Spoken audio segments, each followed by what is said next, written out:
Hindu calendar के अनुसार कृष्ण पक्ष की त्रयोदशी को धनतेरस का त्योहार मनाया जाता है।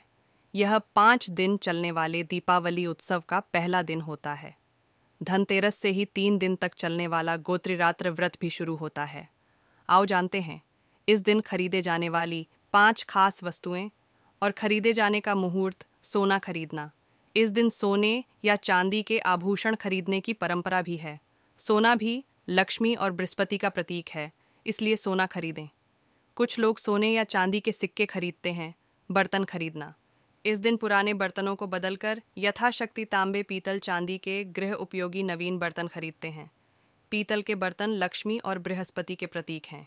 अतः इस दिन सोना नहीं खरीद पा रहे हैं तो पीतल के बर्तन जरूर खरीदें। धनिया खरीदना। इस दिन जहां ग्रामीण क्षेत्रों में धनिये के नए बीज खरीदते हैं, वहीं शहरी क्षेत्र में पूजा के लिए साबुत धनिया खरीदते हैं।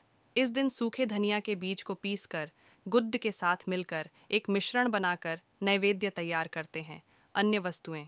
इसके अलावा इस दिन दीपावली पूजन हेतु लक्ष्मी गणेश की मूर्ति, खिलौने, खील, बताशे आदि भी खरीदे जाते हैं। इस दिन लक्ष्मी, गणेश, कुबेर, धनवंतरी और यमराज जी की पूजा होती है। इस दिन ग्रामीण क्षेत्रों में पशुओं की पूजा भी होती है। धनतेरस के दिन सोना खरीदने का प्रचलन है। सोना नहीं खरीद सकते हैं तो पीतल का बर्तन खरीदें। यह दोनों वस्तुएं नहीं खरीद सकते हैं तो पीली कौड़ियाँ और धनिया खरीदें। खासकर धनिया खरीदना बहुत ही शुभ होता है। धनतेरस के दिन किसान लोग धनिये के बीज खरीदते हैं और आम शहरी पूजा के लिए धनिया खरीदता है। धनिया खरीदना शुभ माना जाता है। मान्यता है कि ऐसा करने से भी धन का नुकसान नहीं होता है। धनतेरस के दिन आप कौड़ियाँ खरीदें और यदि वे पीली ना हो तो उन्हें हल्दी के घोल में पीला कर लें। बाद में इनकी पूजा कर अपनी तिजोरी में रखें।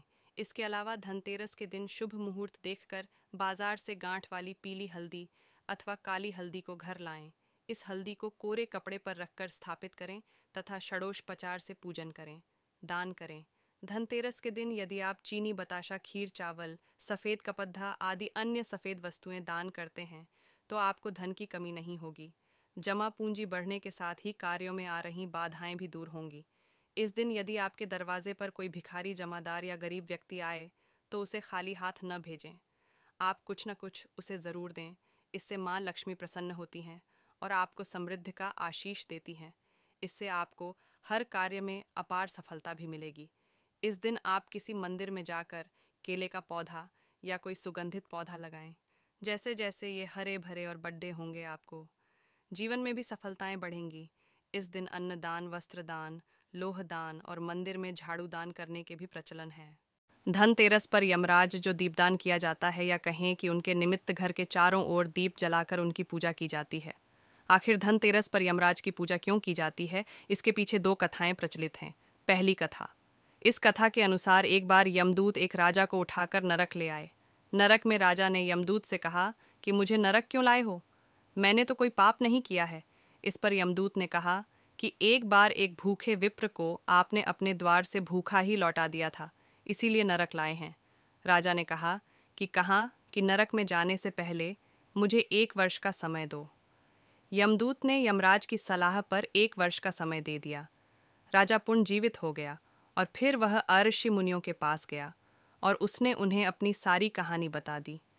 तब ऋषियों के कहने पर राजा ने कार्तिक मास की कृष्ण त्रयोदशी को खुद ने व्रत रखा और ब्राह्मणों को एकत्रित कर उन्हें भरपेट भोजन कराया। वर्ष भर बाद यमदूत राजा को फिर लेने आए और इस बार वे नरक ले जाने के बजाय विष्णु लोक ले गए। तभी से इस दिन यमराज की पूजा की जाती है और उनके नाम का दीपक लगाया जाता है। दूसरी कथा के अनुसार हिम नाम के एक राजा का पुत्र हुआ तो ज्योतिषियों ने बताया कि यह अपने विवाह के चौथे दिन मर जाएगा। राजा इस बात से चिंतित हो गया। पुत्र बड़ा हुआ तो विवाह तो करना ही था, उसका विवाह कर दिया गया। विवाह का जब चौथा दिन आया तो सभी को राजकुमार की मृत्यु का भय सताने लगा, लेकिन उसकी पत्नी निश्चिंत होकर महालक्ष्मी की पूजा करने लगी, क्योंकि वह महालक्ष्मी की भक्त थी। पत्नी ने उस दिन घर के अंदर और बाहर चारों ओर दिए जलाए और भजन करने लगी। उस दिन सर्प के रूप में यमराज ने घर में प्रवेश किया ताकि राजकुमार को दंस कर उसकी जीवन लीला समाप्त कर दी जाए। लेकिन दीपों की रोशनी से सर्प की आंखें चौंधियां गईं और उसे कुछ भी समझ नहीं आ रहा था कि किधर जाएं। ऐसे में वह राजकुमार की पत्नी के पास पहुंच गया, जहां वह महालक्ष्मी की आरती गा रही थी। सर्प भी उस मधुर आवाज और घंटी की धुन में मग्न हो गया। सुबह होने के सर्प के भेष में आए यमराज को खाली हाथ लौटना पड़ा, क्योंकि मृत्यु का समय टल चुका था। इससे राजकुमार अपनी पत्नी के कारण दीर्घायु हुए, और तभी से इस दिन यमराज के लिए दीप जलाने की प्रथा प्रचलन में आ गई। दीपदान धनतेरस के दिन यमराज के निमित्त जिस घर में दीपदान किया जाता है, वहां अकाल मृत्यु नहीं होती है। धनतेरस की शाम को मुख्य द्वार पर 13 और घर के अंदर भी 13 दीप जलाने होते हैं, लेकिन यम के नाम का दीपक परिवार के सभी सदस्यों के घर आने और खाने पीने के बाद सोते समय जलाया जाता है। इस दीप को जलाने के लिए पुराने दीपक का उपयोग किया जाता है, जिसमें सरसों का तेल डाला जाता है। यह दीपक घर से बाहर दक्षिण की ओर मुख कर नाली या कूड़े के ढेर के पास रख दिया जाता है। इसके बाद जल चढ़ाकर दीपदान करते समय यह मंत्र बोला जाता है: मृत्युना पाशहस्तेन कालेन भार्यया सत्रयोदश्या दीपदानात् सूर्यज प्रीतयामिति। दीपोत्सव की तैयारियां तेज हो गई हैं। धनतेरस यानी धन त्रयोदशी से इस 5 दिवसीय त्योहार की शुरुआत हो जाएगी। लेकिन क्या आप जानते हैं क्यों मनाते हैं धनतेरस, और क्या है इसकी कहानी? धनतेरस की कथा भगवान धनवंतरी से जुड़ी हुई है, जो आयुर्वेद के देवता हैं। इनके आशीर्वाद से धन और अच्छे स्वास्थ्य की प्राप्ति होती है। इन्हें भी भगवान विष्णु का अवतार माना जाता है। धनतेरस की कहानी के अनुसार एक बार कुछ कारणों से सृष्टि से धन संपदा का लोप हो गया। स्वर्ग पर असुरों का शासन हो गया। इस समस्या के हल के लिए त्रिदेवों ने सागर मंथन कराने का फैसला लिया।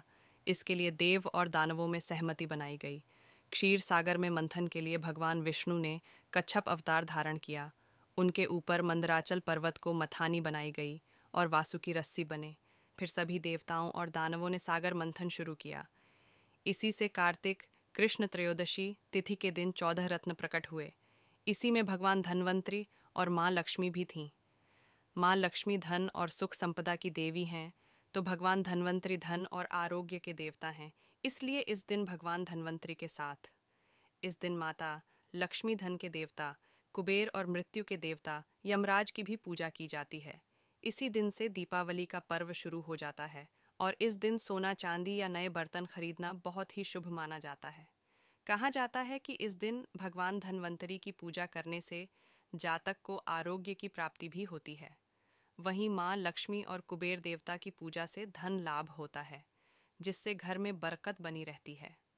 पंचांग के अनुसार धनतेरस 29 अक्टूबर को है। इस दिन भगवान धनवंतरी और देवी लक्ष्मी की पूजा करके लोग धन, स्वास्थ्य और समृद्धि की कामना करते हैं। आइए जानते हैं धनतेरस की पूजा विधि। सबसे पहले हमें जहाँ पूजा करनी है वहाँ सफाई करें। शुभ मुहूर्त में भगवान धनवंतरी देव के साथ माँ लक्ष्मी और कुबेर देवता की तस्वीर या मूर्ति की स्थापना करें। इनके सामने घी का दीपक, अगरबत्ती जलाएं और शाम को द्वार पर भी दीपक जलाएं। भगवान को फूल मिठाई अर्पित करें। एक बर्तन में पानी भरकर उसमें कुछ फूल डालें और भगवान धनवंतरी के पास रखें। फिर भगवान धनवंतरी और देवी लक्ष्मी की आरती करें, उनके मंत्र पढ़ें। मन ही मन धन और अच्छे स्वास्थ्य की प्रार्थना करें। पूजा समापन के बाद सभी को प्रसाद बांटें और धनतेरस की शुभकामनाएं दें। इसके अलावा इसी अवधि में धनतेरस भी है, जिसे धन त्रयोदशी और धनवंतरी जयंती भी कहते हैं। यह 5 दिवसीय दीपोत्सव का पहला दिन होता है। धनतेरस के दिन से दीपावली का त्योहार प्रारंभ हो जाता है। मान्यता है इस तिथि पर आयुर्वेद के जनक भगवान धनवंतरी समुद्र मंथन से अमृत कलश लेकर प्रकट हो हुए थे।